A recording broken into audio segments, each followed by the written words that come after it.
একটা ছেলের গায়ে তুই হাত তুলিস নি? হ্যাঁ তা তো সে কেন? আরে ছেলেটার গায়ে তুই হাত তুললি কেন?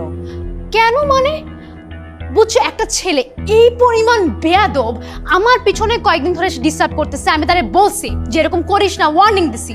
সে আজকে বেয়াদবের এক্সট্রিম লেভেলে চলে গেছে। দিছি দূরে থাপ্পড় একদম সিধা হয়ে গেছে। দরকার হলে কালকে আবার আমি ওই ব্যাটারে মারব।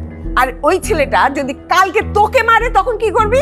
মা, আমি যেই থাপ্পড় মারছি ওর বাপের জন্মে ওর সাধ্য নাই যে আমার দিকে চোখ তুলে তাকাবে। আচ্ছা শোন শোন শোন,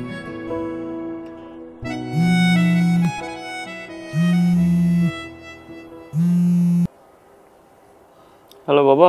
কিরে কেমন আছিস? এই তো বাবা ভালো, তুমি কেমন আছো? আর মায়ের শরীরটা কেমন এখন? আমরা সবাই ভালো আছি। আচ্ছা আচ্ছা, শুনলাম আবুল কাকার মেয়ে নাকি পালাইছে। হ্যাঁ, সে অনেক কথা, তোরে পরে বলবো নে। ছেলে কি করে? বকাটে ছেলে, এলাকায় ঘুরে বেড়ায়, কোনো কাজ করে না। আচ্ছা কিছু বলবা? তোরে একটা দরকারে কল দিয়েছিলাম। হ্যাঁ বলো।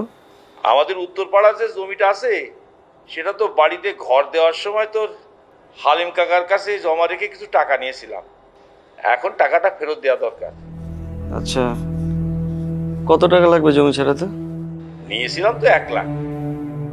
এত টাকা আমি কোথায় পাবো এখন? তুই কিছু টাকা এখন দে, বাকিটা আমি বলে দিচ্ছি আগামী মাসে দিয়ে দেবো। আমার বেতন পাইতে তো কিছুদিন সময় লাগবে। 1 সপ্তাহের মধ্যে দিলেই হবে।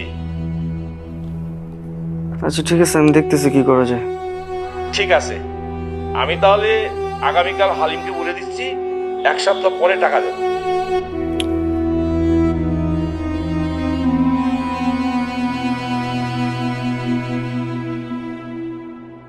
তোমার সমস্ত পাগলামি আমরা খুব সহজেই মেনে নেই বলে তুমি এটা ভেবে বসো না তুমি যা ইচ্ছা তাই করতে পারবে। আচ্ছা আমি করলামটাকে, আমি তো এটাই বুঝতে পারলাম না। আমাকে এরকম সালিশ বসলো কেন? কি হয়েছে? তুমি আজকে সকালে বাইরে যাওয়ার সময় মহল্লায় মারামারি করো নাই? মারামারি কই করলো?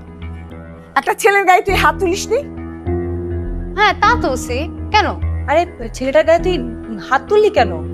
কেন মানে বুঝছো, একটা ছেলে এই পরিমাণ বেয়াদব আমার পিছনে কয়েকদিন ধরে ডিস্টার্ব করতেছে। আমি তারে বলছি যে এরকম করিস না, ওয়ার্নিং দিছি। সে আজকে বেয়াদবের এক্সট্রিম লেভেলে চলে গেছে। দিছি দূরে থাপ্পড় একদম সিধা হয়ে গেছে। দরকার হলে কালকে আবার আমি ওই ব্যাটারে মারব। আর ওই ছেলেটা যদি কালকে তোকে মারে তখন কি করবি? মা, আমি যেই থাপ্পড় মারছি ওর বাপের জন্মে ওর সাধ্য নাই যে আমার দিকে চোখ তুলে তাকাবে। আচ্ছা শোন শোন শোন, কালকে ছেলের সাথে দেখা হলে তোকে সরি বলিস, ঠিক আছে? সরি আপু, সরি শব্দটা আমার ডিকশনারিতে এক্সিস্ট করে। হ্যাঁ, তুমি তো মেলাই বড় হয়ে গেছো।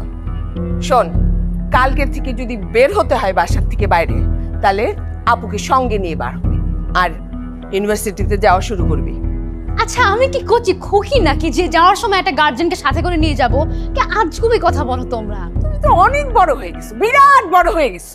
আচ্ছা মা থামো থামো, মা তুমি বাবার সাথে কথা বলো আর ওকে দেশের বাইরে পাঠায় দাও, ওখানেও লেখাপড়া করবে। আমি কোথাও যাচ্ছি না, আমি এখানেই থাকবো, আমি আমার মতো করে থাকবো, ব্যাস। হ্যাঁ, তুমি এখানেই থাকবা। এখানে থেকে প্রত্যেকদিন একটা করে ঝামেলা তৈরি করবা আর সেগুলো আমাদের সবাইকে সহ্য করতে হবে। আমি আর তোর কোনো কথা শুনবো না। আমি কালই তোর বাবার সাথে কথা বলে একটা হ্যাস্ত করবো। যত সব আজো তুই পারিস।